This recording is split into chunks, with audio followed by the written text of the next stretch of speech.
चलिए friends, start करते हैं हिस्ट्री पार्ट 2। जिसने मेरी पार्ट फर्स्ट वीडियो नहीं देखी है, यूट्यूब पे जाकर के पार्ट फर्स्ट वीडियो देख लीजिए।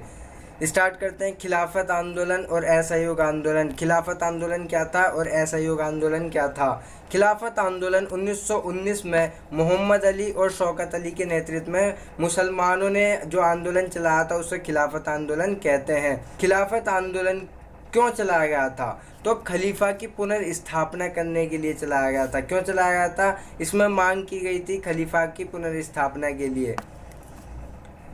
असहयोग आंदोलन के द्वारा गांधी जी ने लोगों को खुद के शासन, त्याग, आत्मत्याग, हिंसा, अहिंसा, सत्याग्रह का पाठ पढ़ाया। असहयोग आंदोलन के द्वारा गांधी जी ने कई सारे लोगों को खुद का शासन, त्याग, आत्मत्याग, अहिंसा तथा सत्याग्रह का पाठ पढ़ाया। 1957 के विद्रोह के बाद पहली बार असहयोग आंदोलन के कारण अंग्रेजी राज की नींव हिल गई। 1957 के विद्रोह के बाद पहली बार असहयोग आंदोलन के कारण अंग्रेजी राज की नींव हिल गई। 1922 में चौरी चौरा घटना के बाद असहयोग आंदोलन को वापस ले लिया गया, जिसमें किसानों के एक समूह ने पुलिस स्टेशन पर आक्रमण कर दिया व आग लगा दी। इस आग लगाने कांड में, अग्निकांड में 22 पुलिस कर्मियों की जान चली गई। असहयोग आंदोलन के दौरान हजारों भारतीयों को जेल में डाल दिया गया। 1922 में उन्हें राजद्रोह के आरोप में गिरफ्तार करके जेल में डाल दिया गया। असहयोग आंदोलन। असहयोग आंदोलन का क्या कारण था? क्यों किया गया असहयोग आंदोलन स्टार्ट? पहला कारण था रॉलेट एक्ट, दूसरा कारण था जलियांवाला बाग हत्याकांड। दोनों ही कांड हुए हैं 1919 में। रॉलेट एक्ट 1919 में आया था, जलियांवाला बाग हत्याकांड 13 अप्रैल 1919 में हुआ था। इसकी कार्यप्रणाली क्या थी?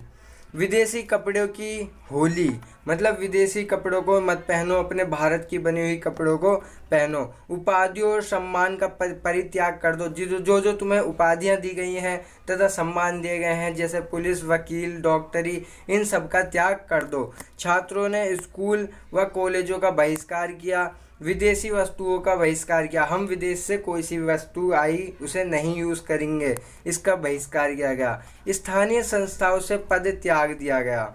पुलिस वकील का, इन सबों का पद त्याग दिया गया। स्थगन।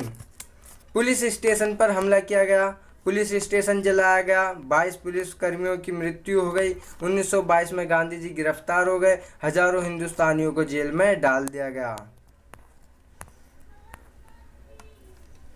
एक जन नेता। 1922 तक गांधी जी ने भारतीय राष्ट्रवाद को पूरी तरह से बदल दिया। 1922 तक पूरी तरह के से बदल दिया भारत को। अब वह व्यावसायिक बुद्धिजीवी का ही आंदोलन नहीं रहा। अब वो सिर्फ काम करने के लिए वह बुद्धिजीवियों का आंदोलन नहीं रहा। अब हजारों की संख्या में किसान उस आंदोलन में मिल गए, श्रमिक मिल गए, कारीगर मिल गए, इन सबों ने भाग लिया।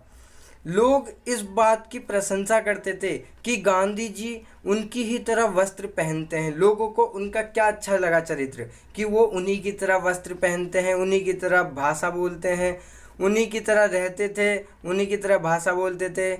वह प्रतिदिन चरखा चलाते थे, अपना चरखा चलाते रहते थे। अन्य राष्ट्रवादियों को भी ऐसा करने के लिए वो प्रोत्साहित करते थे। चरखे के साथ गांधी जी भारतीय राष्ट्रवाद के सबसे लोकप्रिय पहचान बन गए। अगला हम देखेंगे, यह पहली राष्ट्रवादी गतिविधि थी जिसमें महिलाओं ने बढ़ चढ़कर हिस्सा लिया। ये नमक यात्रा की बोल रहा है, जो दांडी मार्च हुआ था उसकी बात है।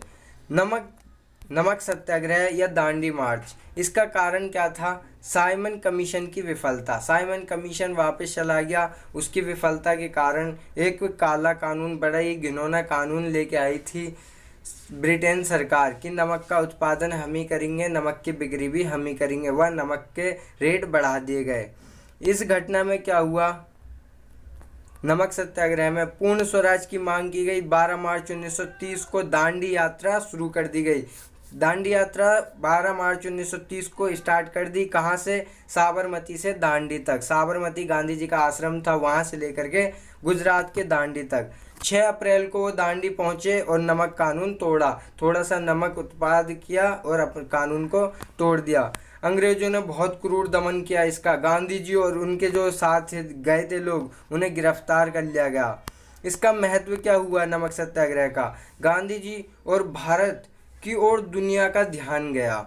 गांधी जी फेमस हो गए पूरे वर्ल्ड में। पहला ऐसा आंदोलन था जिसमें महिलाओं ने बढ़ चढ़कर हिस्सा लिया। अंग्रेजों को एहसास हुआ पहली बार कि उनका अब यहाँ पे टिक पाना मुश्किल है।